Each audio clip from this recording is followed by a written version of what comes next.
முத்தமிட்டா மோசம் என்ன உண்டாகும், சத்தமிட்டா நிலைமை என்னாகும். புது வளையல அரைச்சு தொண்டையில தான் நினைச்சு மாமன் கிட்ட பேச போற மணிக்கணக்கா. தூண்டாமணி விளக்க தூண்டி விட்டு எரிய வச்சு ஓ முகத்தை பார்க்க போற நாள் கணக்கா.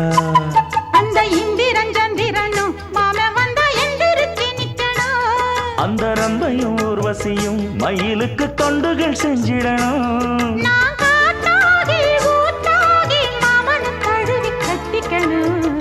தூது வளையல அரைச்சு தொண்டையில தான் நினைச்சு நானும் கூட பேச போறேன் மணிக்கணக்கா.